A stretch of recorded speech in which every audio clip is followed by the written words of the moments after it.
first and foremost, the number one thing as you think about how you're spending your money to make more money, AKA marketing, you have to take your personal opinions off the table. The number one reason so many people struggle is because they say dumb shit like, well, I don't like TikTok.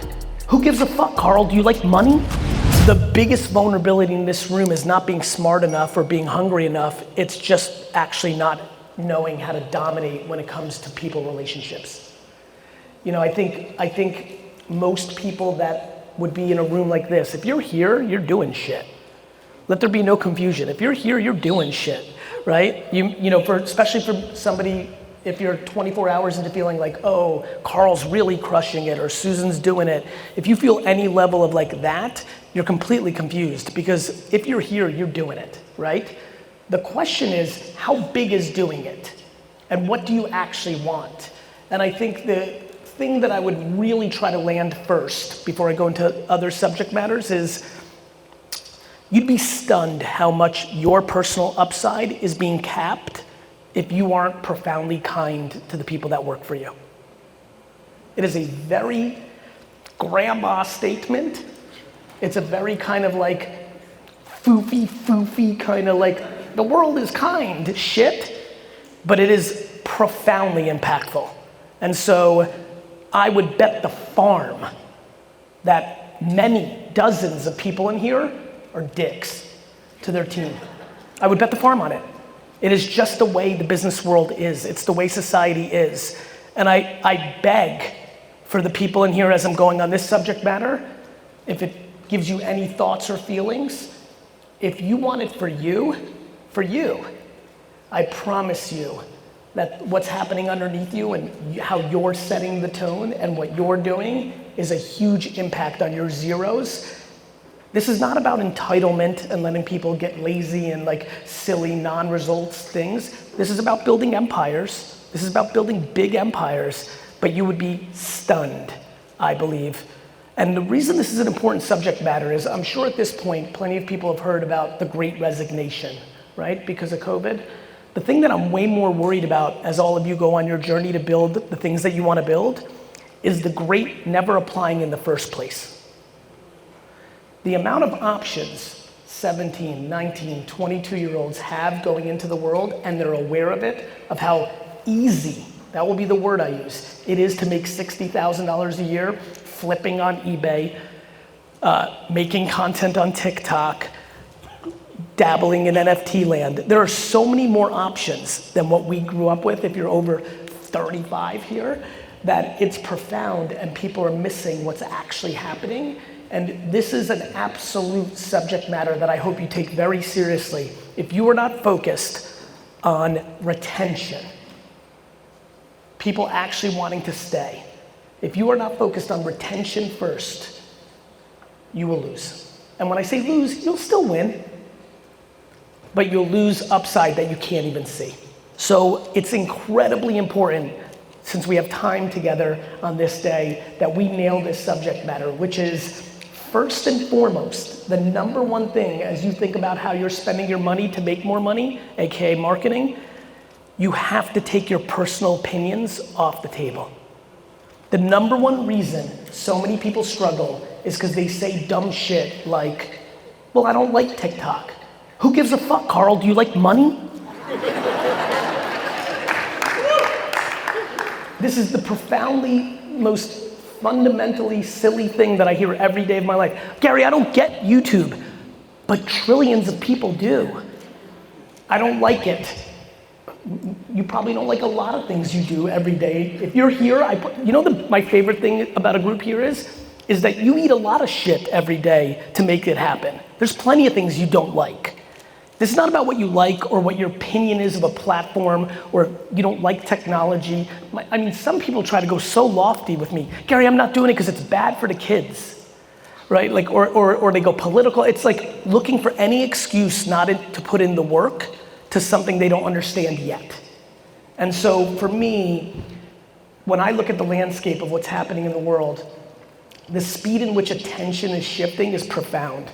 Facebook and Google, Twitter and YouTube, TikTok, these things are moving so fast. You know it.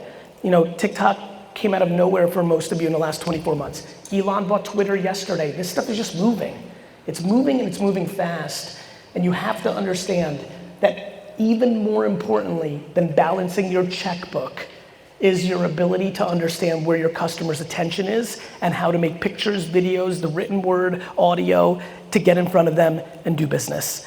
And for a lot of people that are winning, the quickest way they lose market share is by being outflanked by competitors doing contemporary work when they got cozy because they were winning. This today is about business. You can do it however you want to do it. When I start this conversation with the first 10 minutes around culture and how you treat people, I'm not joking about what I said. I know a lot of people struggle with that here. They don't work hard enough to your standards. They shouldn't. They don't make as much money as you do. People email me all the time, how do I get my employees to work as hard as me? I'm like, help them start their own business.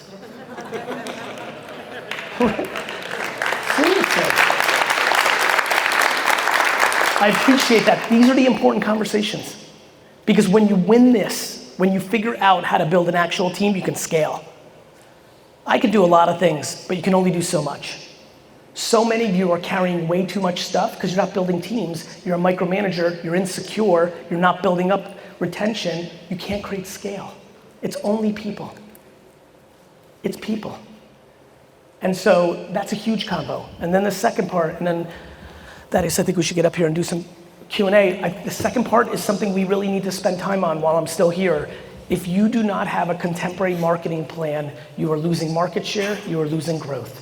If you don't have people around you that want to be there and you're constantly having to retrain and find different people, you're losing growth. The blueprint's simple, the execution's hard, so why don't we do a bunch of Q&A around that. I'm really, really happy to be here. Thanks for having me. So what drives you? A level of gratitude and guilt that I have such a natural talent to communicate and execute that I can have a profound impact, and I feel a sense of obligation to kind of leave it on the field. To not waste it. Yeah, it's kind of a curiosity of like, how good can I do it? You know? Like, it's like, again, for the people that raised their hands and for the people that don't know me well, like my big thesis is you have to cut out the noise, all of it. Especially the positive noise. When everybody tells you you're great and you're awesome, you become addicted to that. Now you're completely vulnerable to the negativity. The reason I'm so out there on social is because it's hard to be so out there on social. Most people can't deal with the heat.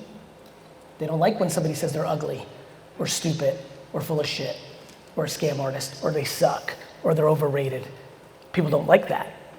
I don't care, not because I'm so cool, it's because that person doesn't know me. How can I possibly be upset when Sally Pants 47 is having a bad day? Sally Pants 47 is having a bad day and decides to take it out on me because I look too happy. I'm not mad at hate, I'm compassionate to hate.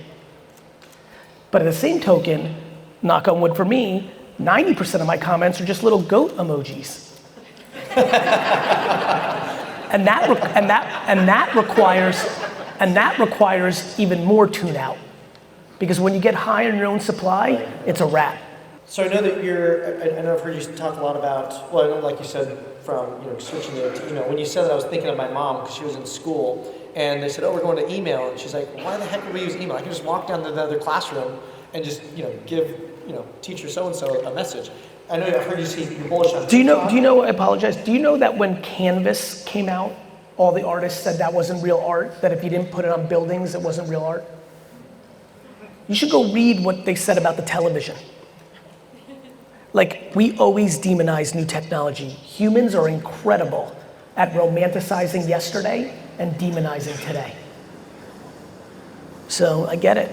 Go ahead. So I know you're bullish on TikTok. Very much. What are you most bullish on in terms of if someone had to pick one form of communication, marketing, channel, etc.? This is why Q&A is so fun, because it's a game of self-awareness. For example, if you're incredibly insecure of your visual appearance, you can't do video.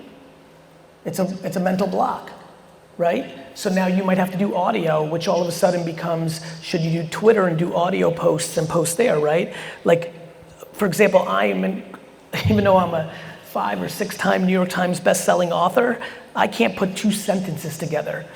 That's why I have to record all my books. I love when people come to when I do books and I have book signings, and man, the book sounds just like you, and I'm always laughing. I'm like, because I fucking recorded it, and somebody put it into sentence form,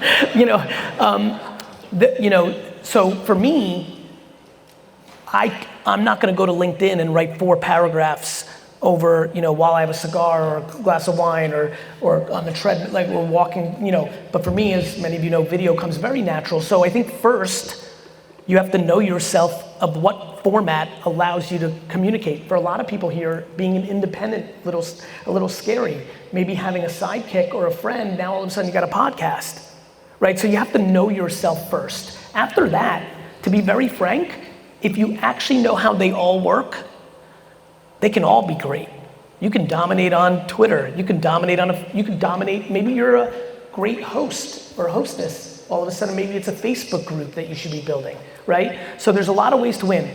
Now, there are always moments of time where there's so much attention on a platform that if you post, you get more organic reach without paying. Everybody always gets mad at the algorithms. That's just supply and demand. You weren't there early enough. Instagram fucked me, it's free.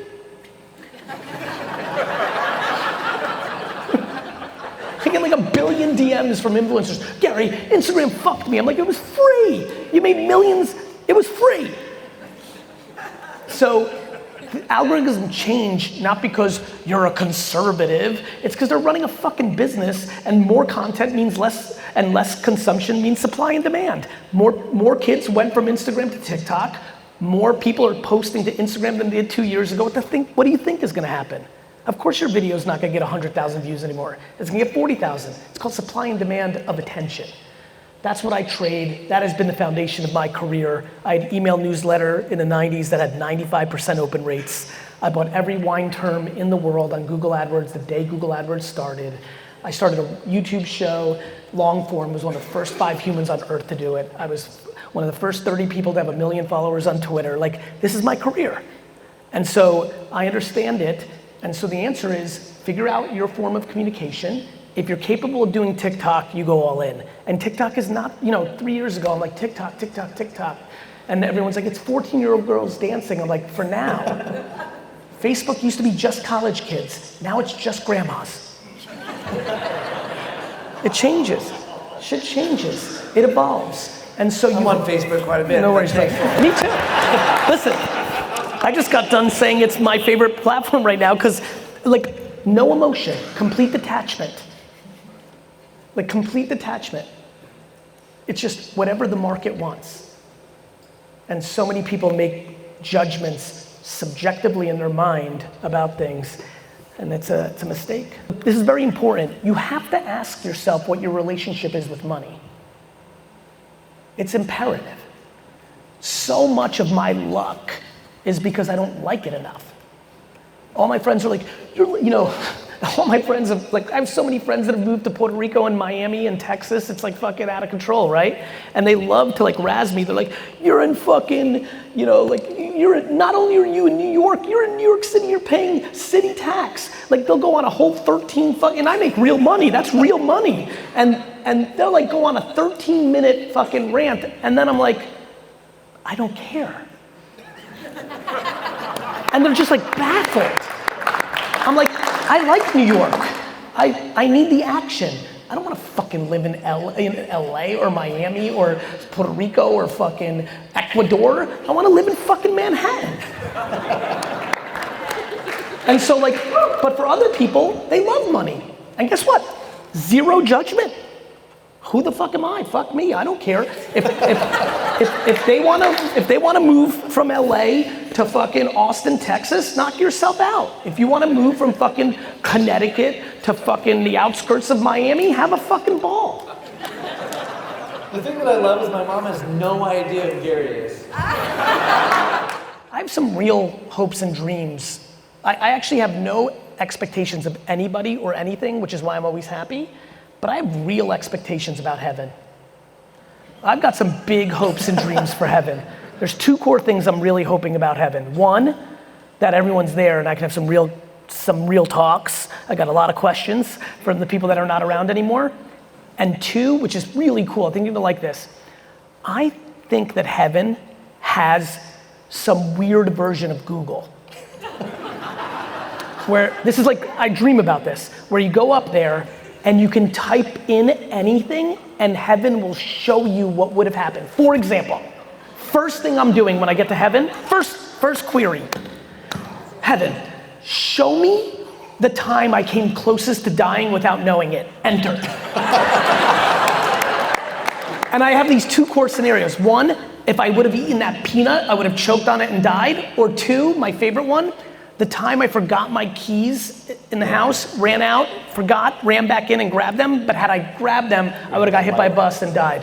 So I've got big hopes for heaven. I'm gonna be super pissed if it's not there. And so I'm excited about that. Final question, if someone, you see people that they buy the shoes, the watches, the Starbucks, but they're not willing to invest in themselves and they think, oh my gosh, poor, woe is me. How do you get people to shift from the consumption to investing in themselves? I have so many friends that like nice things. They always get mad at me because I put out a lot of content about this and I don't do a good enough job, so I'm gonna try to be better about it. The reason I talk about buying things is because if you really know, if like you grew up for 25 years, 40 years, like reading car books and going to it and it was your grandfather saying, like it makes all the sense in the world when you get to financial memes that you want a Lamborghini. What I'm worried about, no different than buying an NFT or anything else, are the people who are buying it to disguise the actual truth. They're using it as a proxy for their insecurity. It's how I'm gonna get the girl because I'm insecure. It's how people are gonna think I'm successful because they don't. It's all that stuff. I get worried about that because I know that's not a sustainable model for happiness, and I talk about that. You know, investing in yourself comes in a lot of forms. You know, it's one thing to say, don't buy a Starbucks for $8, or don't buy a Lamborghini or Rolex and put it into a content, a mastermind, like things to better yourself. My personal belief is better yourself is a simple game of this. I actually think most people need to downsize and simplify at scale. Maybe not as crazy as what your parents did, but that was an extreme version that actually has a ton of merit. Well, they left LA. Yeah, think about the time we were in America that led to a lot of that kind of behavior. And I actually think there's a lot of truth in it. Like, it's so funny because I'm so into business, I'm into all this other stuff that I love. So it's not obvious what's actually happening in my wiring, but I just want more simplicity for people. The more simplicity you have, and for me, simplicity comes in the form of judgment. The thing that I'm trying to think as much about as possible is how do I have a conversation that might impact someone positively about the concept of judgment, and it actually starts with yourself. The thing that I'm really hot on right now is, of course, so many people are judging each other. They start with themselves. I just wish people wouldn't beat themselves up so much. Like, I hate when people are like, oh, but Gary, you don't get it. I'm so ambitious. I'm like, I'm the fucking craziest ambitious person I've ever met in my life. That doesn't mean that if I don't win this year or this decade that I think I'm a piece of shit. That's not healthy. And I definitely don't have envy. Envy is a framework of conversation that has to be eliminated. How can you envy someone when you don't know them? You know a piece of them. You know a headline of them. You might like something that's going on with them. How can you actually envy somebody that you know nothing about? We just have to simplify. Simplify, but like for me it's so simple to be content and hungry as fuck at the same time. I've come to know that that's confusing and sounds like a contradiction, but I have to continue to unpack it because in that is fucking everything. It's the whole game. When you like want it more, like I want to be the greatest human that ever lived. I genuinely swear on my children's health as I sit in front of you here right now that when I die in 55 years, when I'm in heaven doing my Google shit, I'm gonna look down and I'm like, okay, good, 7 billion people came to my funeral. That's how I wake up every day trying to navigate my life. At the same token, if it all ended tomorrow and 9 people came, that's fine too. And finding that balance of extremities to make it balance, not like something that's confusing, is something we have to talk more about. And so to answer your question in a very long-winded way, what I would say to that person is break it down, get simpler, tune out the noise. Most of all, tune out your own noise against yourself. Everybody else is gonna have judgment on you. You need to be your #1 fucking fan for real, not kidding. And I will remind you, no matter who the fuck you look up to, they suck at a lot of things too. Thank you. Let's give it up.